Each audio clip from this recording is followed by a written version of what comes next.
Hello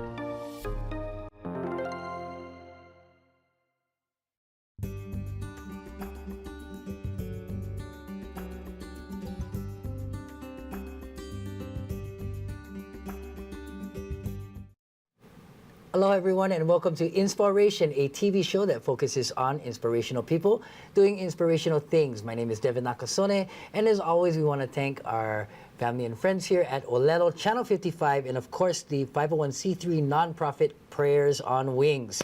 Today, special show. In fact, ran into him earlier today and he starts yelling at me that, don't you have somewhere to be? And I'm like, yeah, now I know where you're at. Now there's no reason why you can't come. But I want to introduce my friend for a very long time. I like to call him my family because people think we're brothers sometimes. Mr. Devon Nekoba. Howdy. Nice to see you. So this is the story, man. Okay. You were like wondering, why am I calling you to be on the show? Yes. And we just was at Gordon Biersch on the other night. Yeah. Was that Friday? That was Friday, yes. Friday night? Friday night we was at Gordon Biersch and you figured out why. You figured out why. I told you in a nutshell why I wanted you on the show. Mm-hmm. I think it was on Friday night you figured out, wow, my life was actually interesting. Actually, no, I'm still wondering what I'm doing sitting here, but okay. Well, like, I mean, I've seen some of the people you've had on the show. I'm like, dude, I'm not in that class, man. No, you are in that class because you know what? You make my world go round, man. I love you. Well, I love you too. You said that on camera. Yeah, I know. No, that's so, everybody knows now. Okay, so currently, it's out in the open. So yeah, it's not a secret. So currently, my wife would be very surprised. Well, she's waiting in the car for a reason. Yeah. Okay, so. So of course you can tell that we're like really good friends and we're really comfortable with each other. We're too comfortable. That's why there's like a long tablecloth. Yes. Just don't know what's going on. Wow, we're going there already? No, with we're this not show? yet. No, actually. Oh man, it's only like 2 minutes in. Yeah, no, we got 25 more minutes to go here. All right. So let's be serious. Let's be serious. All right, we'll try. So today you are always on 94.7 every Monday through Friday, sometimes Saturdays too, right? Actually, we go Monday through Saturday. Monday through Saturdays, and that's 5 o'clock? 5 o'clock to 10 o'clock in the morning, and then Saturdays is 6 to 10. And then you also do a taping. Here and there. No, you also do a taping on the on a show called Hawaii Matters. Hawaii Matters, yes. And actually, I can't even take credit for it. It's actually the station wanted to do some civic stuff. It's part of the if you do media at all, you sort of have to combine it into what you do. It's part of your our public. I don't know what the word is you would use for it. In order to be a public radio station, yes, thank you very much. Public service.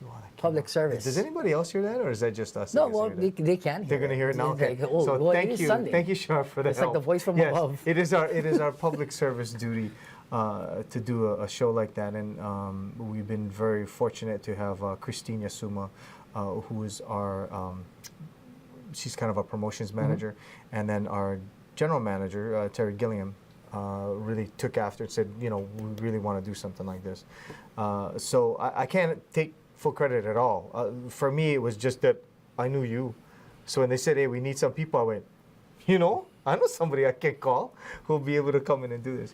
And it's basically a chance kind of like this where you sit and you talk story and you share stories of people doing good things in the community. We've dealt with people. Let's see, we've done AIDS education, we've done civil defense stuff, we've done a number of different programs. It doesn't necessarily center on one specific thing. I mean, because one of them was even talking about the haiku stairs, because there's a group that wants to preserve the haiku stairs. So we had them come up and talk story about it. So it ranges. It's kind of, and you never know. You may hear yourself again. Well, it's called the Evergreen. Yes, the Evergreen Show. The Evergreen Show. And the Evergreen Show is because I didn't say any dates or anything that they can rebroadcast. Right. So, which I think is important because what you do in your group, I mean, it continues on. So it's nice to be able to play that every once in a while because it happens at 6 o'clock in the morning. Not everybody listening to the radio at 6 o'clock. It's actually 6:30. Oh, 6:30. Sorry. See, I don't even know. 6:30. It's at 6:30 in the morning, but it's still early. Even though I'm up at like 5. My mom was up. Still. Your mom is always up. Yeah. Your mom yeah. never sleeps. Well, she's get that. She has an alert that lets her know who's online, and then she wakes up and checks. See, there It's you my go. mom. Your mom's Stalker, magical. stalker ducky. She is. She is. Yeah. But Yes. other than that, Devon and I knew each other from I would say the mid '90s. Has it been that long? Yeah, sad Yes, to say. it's been a very long time. Mid '90s when we used to party at a place called the Esprit Lounge. Yes. Sheraton Waikiki, and we used to go there, and we have one of our favorite bands in common. Mm-hmm. Well, and they're still friends today, and then called themselves Honolulu the Band, or Yeah. H&L.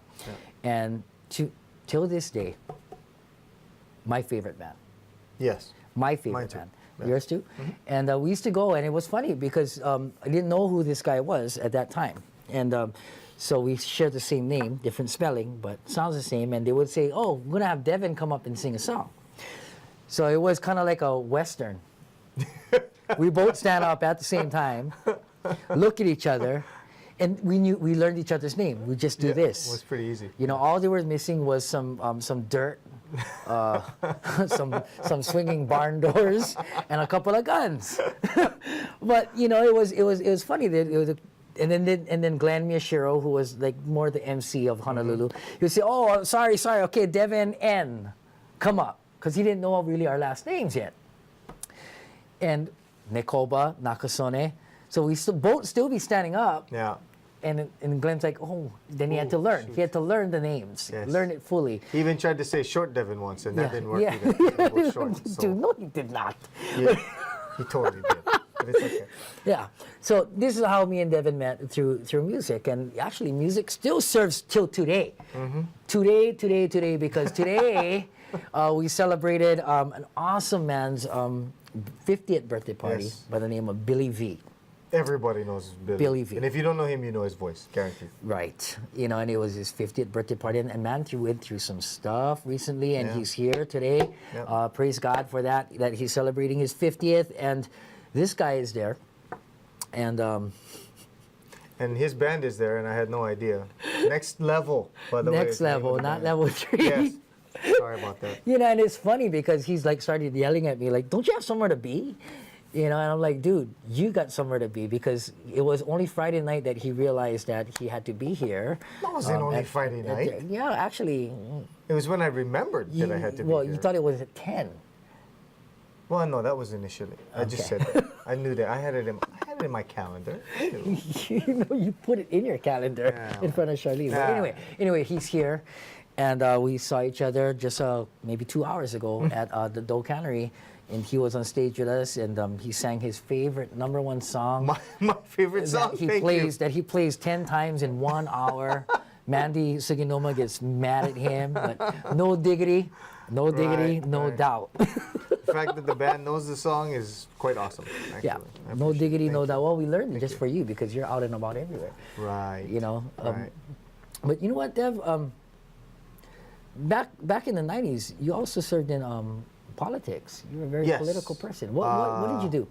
I served in the State House, State actually, House. from 92 to 96. I represented the Kailo and Kaneohe area.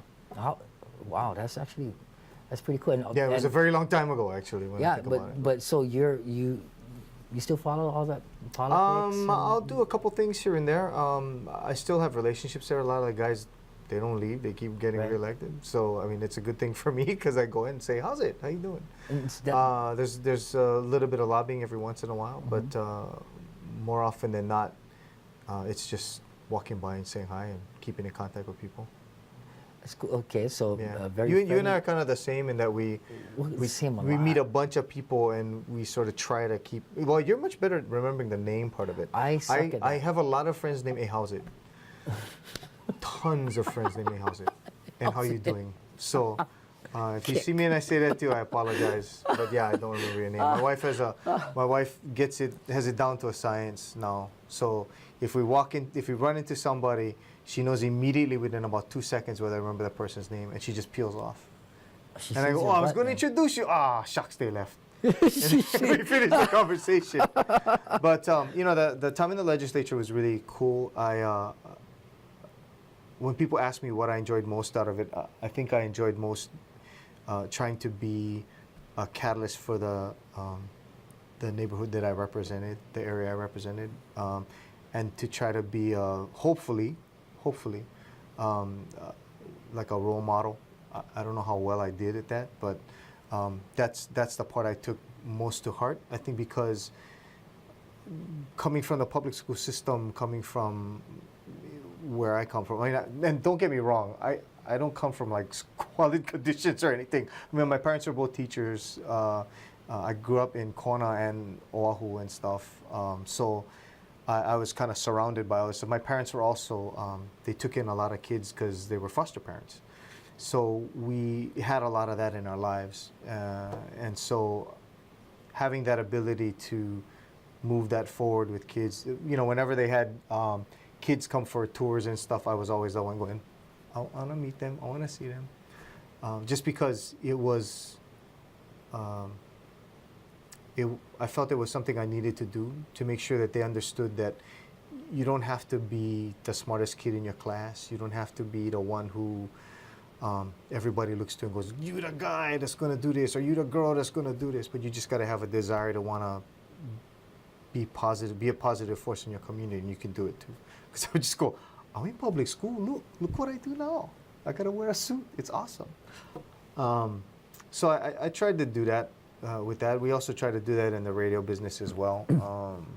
When we have people bring in their groups and stuff, I always try to meet with them and talk to them, because nowadays it seems there's more reasons why you shouldn't do something than you should do something, and I think that needs to change. I mean, especially with the news that we've been seeing, it's very disheartening, because it shows this growing chasm between people relating as individuals and as people than as stereotypes of who they think the other person is. I have a lot of friends who are, I mean, I'm a card-carrying, been a Democrat my whole life, and I have a lot of friends who are Republicans.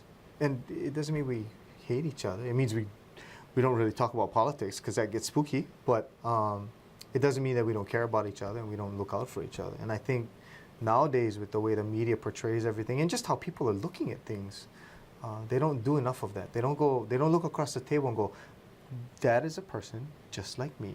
They have wants and needs and desires, but most importantly, they have something to add to the conversation, and I should actually listen to them instead of just say your opinion is stupid and I don't want to listen to you. But that seems to be the way things are going, and I don't know how to change that. I'm not sure how to adjust that, other than to get to the kids and talk to the kids and tell them, you know what, the way you see things going right now, that's not the way it's supposed to be going. It should be going in a different direction. You should be positive toward each other and helping each other, not trying to break each other down, not trying to sit on your phone more than you interact with individuals that you run into. So I don't know. Anyway, that's actually pretty cool. You know, you just. But but I never start my own group for do all that kind of stuff. No, you don't have to start your own group. You know, it's just that that's something that I needed to do for all the wrongs that I've done in my life, and I've done a lot of them. It was something that I needed to do. Yeah, you did the wrong stuff, and then you turned it into the right stuff. And actually, that's that's pretty amazing. Actually, the first time I heard the complete story of what he's been through was when we did that interview on Kumu. And it was a trip, man. I had no idea the depth to which you had gone before you came out the other side and, became right. Devon. So it was exciting. It was really neat. I was very impressed. And then you also feel like, wow, I never do anything with my life. You did know this guy. One thing that has changed from when I met you, which is back in the 90s, to now, is you become a parent. You're now married. You have 2 kids. Mm-hmm. Mm-hmm. And what you said right there, wanting to do it for the community. Of course, before doing it for the community, you have to make sure that you do it yourself. Mm-hmm. And do it for your family and people that you immediately love. So you're raising your children this way.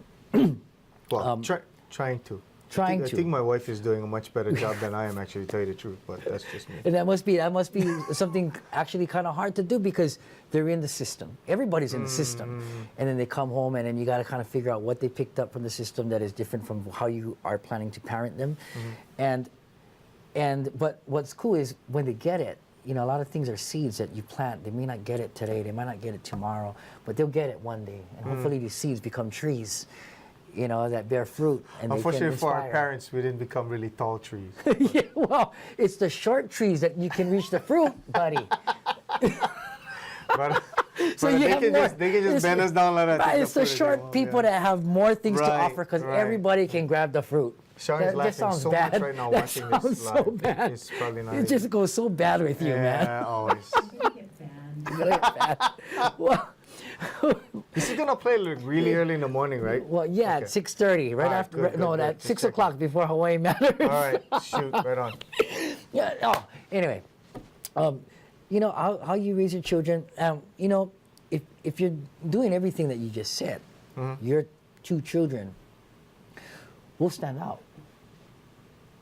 Well, You know, so the scary thing with that is because they have a different teaching, and let's just say, out of a class of let's just say 30, there are 2 that do it different.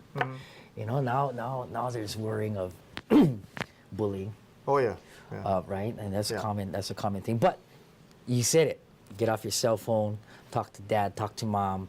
What are your concerns? Because you know what, bullying wasn't a problem before. Not like Really? how it is today, dude. I used to be Well, bullied. there's I no- was bullied so well, much. you and I both actually, I think, went Yeah? through that because we were the smaller guys in the class. Right. So that, and I was a sick kid. You know, I was a well, different dude, kid. yours I was looked different. yours was at a whole nother level You know, from so, what I yeah, got. I used to but get yeah. picked up, thrown in rubbish cans, Yeah, you know, yeah, and stuff like that. And you know, I never went ballistic. I never got a gun and shot to school. I used to cry, as human beings supposed to, but I never. I still was okay. Yeah. You know what I mean? It wasn't like how it's not about because there's guns now in in the world and we can get it easy. No, you know what? Be honest with you. My dad had guns. I could have grabbed the gun at any time, but did I? No, I didn't do it. And Well, actually, the way it sounded, you know, the life that you had led at the time, it seemed like if you had access to the gun, you probably would have shot yourself more so than shoot well, other actually, people, right? I didn't want to do it. Actually, I shared with you that I was suicidal. I poured my chemotherapy pills in my hand a bunch of times, and I was ready to take it. Yeah. Looking at my mom and dad sleeping, I used to have all my chemo pills. My mom used to have it on as clockwork. He's going to take this at 2, this at 3, this in the morning, and it was all planned out. And you know what chemotherapy is drugs that's supposed to kill your cells. So it's not hard to OD. Really? Yeah. Oh, You I know, see, I didn't so know it's like it had to be you gotta get it precise. You know, if you're gonna take care of your kid that's on chemo and administer the chemotherapy at home, because that's what my mom wanted to do. She didn't want her son being in a hospital and strangers taking care of her. She literally became a registered nurse without the diploma. You know, and she did it the best. Nobody could do it like that. And she, That's awesome. but I wanted to kill myself Yeah. many a times, but I didn't do it. And it was because of the seeds that was planted. So, you know, is there enough seeds being planted today? You know, it's like you're a farmer, Yeah. right? And your children is your land. If you don't do the work, if you don't do the soil right, if you don't fertilize the crops, if you don't do any of that, is anything going to grow? Nothing's going to grow. Well, the hard part nowadays, though, is there's so much outside stimulation. You're not just worried about your own trying to grow your kids. You're worried about other people coming along and kicking it up and doing stuff with it, Right, so which we then- dealt with when we were younger. Right. As So well. then, what do? You put up a scarecrow. If it's birds that's eating the seeds, right? Or if there's pests or whatever, or Or if you have a daughter, you stand fertilizer. outside with a shotgun. Right. 'cause But, that helps too. there's but- options, right? So Right. are we doing enough? So you go through a lot because you know what? Not after you got your family, I saw you a lot less. So it's a commitment. Yeah. And again, we're not saying that anyone's bad parents. That's not what I'm saying. I'm not saying. Hey, you gotta that- watch out. They're walking it out, bro. You're right. So I'm not saying any of that, but I'm just saying is, you know, the phone thing, the bonding time. You know, Nickelodeon has an ad out there, family night. You know, a very Yeah, simple message, yeah, but so deep. You know, is there that family night? Well, it's hard to, nowadays, if you live in Hawaii, it's hard to make that family time because most of the time both parents are working. Because of rail. Oh, sorry. Did you vote for Wow, rail? you just going there and all over the It's place, your huh? fault, man. What kind of inspiration are we giving people right now? Well, that's why we're in traffic. Rail. Thank you for being on our last show. Well, this will be our last show for our lifetime. I'd like to thank Devon Nekoba, the other Devon. You're welcome. Yeah, I'll be taking over soon. That'd be great. Oh, man. I think in terms of inspiring kids and doing all that kind of stuff, it's a tougher battle every day just because they have so much more access to the internet. You try to watch what your kids are watching, YouTube, whatever, but it's hard. It's actually impossible. They're going to do it whether they want to do it. All of a sudden, they're watching Right. something you really don't want them to Right. watch. And even if you can keep them from it, they still have friends who are in school, Right. and their friends may not have There's as a much. will, there's a way, right? They're gonna watch Their it. friends may go, because some of the bad stuff that I saw when I was in elementary school was because of my friends. It wasn't because I was looking for it. Not that I wasn't looking for it anyway, but some my of- friends were the ones who had it. And Some I of the went, bad stuff "Ooh." I saw in school is because I learned how to bust a lock. You see? Take it out from the back of the Yeah, hinge, and it's yeah. because my dad's fault. It's so bad with you, man. But anyway, it's a struggle every day. It's something you just gotta put the time and effort into. And again, I give major props to my wife because she takes a lot of that stuff just because with the job that I have, I'm out a lot. So she has to take the lead on a lot of that stuff. And you just gotta hope that as parents you work together and not against each other to try to get some of these things done. Because when you're dealing with parents, sometimes you don't realize how different you are until you start raising a kid. And then Right. all of a sudden it's, oh, really? Well, no, but I wanted to do it this way. And then you got to decide which way you're going to do it because otherwise you can confuse your kids. Right. But at the same time, my son, who's 7, beautiful boy, you met him, and he loves to hug people and do all that kind of stuff, right? And then when we go out to places, because the way I was raised, it was everybody's auntie, everybody's uncle if you don't know who they are. But now, the way things are, you got to tell them, okay, everybody auntie, everybody uncle, except maybe that guy. And how do you know? How can you tell? How can you tell which one is okay and which one isn't okay? Because it seems like it's so hard to tell. And you want them to be open to being friendly and being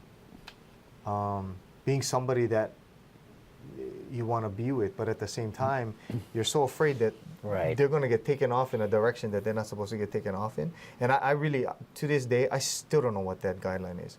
I'm just telling them, call everybody auntie and uncle, because when I was growing up, if you lived in Kona, it's what you did. Mostly because you couldn't remember their names, but also because it bred familiarity. I mean, it bridged that gap immediately with people, right? You call them auntie, you call them uncle, unless they're totally insulted by it. And if a 7-year-old calls you auntie or uncle, how you can get mad, right? You want to help them out. You want to make sure they're okay. In fact, when the kids came in from the high school, I told them, please don't call me Mr. because I know you're not calling me Mr. because it's a term of endearment. It's because you're lazy and you don't want to learn my name. So I'd rather you call me uncle than call me Mr. because Mr. just puts this thing between us of, I don't really need to know you, but this is kind of how I'm being respectful to you. And to me, that's sort of the opposite of what you're trying to create with people. Whereas if they call you uncle, there's an immediate connection that you hope is there so that they realize that there's an affection between both of you. It's not just them saying, hey, mister, thanks. You go, yeah, right on. If you go, hey, uncle, thanks, huh? Don't get me wrong. It stings a little bit because it makes you feel old, but at the same time, it also hopefully cements that bond so that they feel like they can tell you stuff and feel like when you're talking to them that you're coming from a place of affection as opposed to somebody who's just telling them what to do. Because you find you learn more from people like that. I still remember, sorry, I know we don't have a lot of time, but the vivid memory I have is when I was like 6 or 7 years old, I met one of my friends' His name is Zain Saidin, but his mother's name was Diana. And she was probably like in her 30s, maybe her 20s, because we were young, right? Right. And our parents all had their kids when they were young. And it struck me to this day how much she treated me like an adult who had an opinion and whose opinion was important to her. And she would talk to me like a regular exchange, and that really stuck with me. So even when I talk with kids, I try to achieve that as much as I can. I mean, sometimes you cannot, but I try to achieve that just because it helps them feel like they're important. It helps them feel like they're worth something and worth listening to. And if you can get them to feel that, I think you're halfway there to making them feel better about themselves, right? Well, that's why you're on the show. You know, what you just described all there is all the characteristics of a leader. Leaders make people feel important. Well, I try. Yeah. I don't know how. I mean, you're not good. successful You're I am. not good at accepting credit, Mister. But Dude. sorry, Uncle. Well, Japanese, we're not allowed, man. You know that. Come on. Oh, sorry, We're not Mister. allowed to take credit. But you know, wait. Before we run out of time, you know, a lot of other things you did was you still act, right? Yeah, I do. I've 5-0. been very fortunate. Got some parts in 5-0, and that was really cool. Yeah, we partied with TSA. the kind By the way, Rachel, Maduli anytime you there want to too, cast yeah. me is something else. Yeah, so you do a 5-0, and of course that's my bank. No, American Savings. Oh, sorry. That was him. My bad. Not me. My That bad. was him. I didn't do it. But, That's I when you was have to, also- call me for the I was commercial. also very fortunate to work with, a great man, Mr. Ron Bright, who kind of got me involved with acting. Unfortunately, he passed away last year. But, to him, I owe a lot of the theater chops that I have. Also, I went to school at Gonzaga University, studied there, and then also, of course, worked with Lisa Matsumoto, worked with Kuma Kohua. All of those people really helped to get me formulated. And Our monitor went off. the monitor Okay. went off. But all of that stuff helped drive me toward doing acting and stuff. So I'm very fortunate. Well, Devon, I just got to tell you, I love the fact that we finally got you here. I'm sorry, it was supposed to be more informative. And No, it's totally actually messed it great because you just did everything I wanted you to do, basically. How Japanese do it, you know. But thank you for Thank you, brother. coming on the It show, was good to man. see you, man. Your busy schedule. Yep. With that, I don't know what camera I'm looking at because it's one. all off. But hey, there it is. But InsPOWration, we are out. She's laughing at us. Where's the monitor? They turned it off because they don't want us talking about it. They're like, shut up.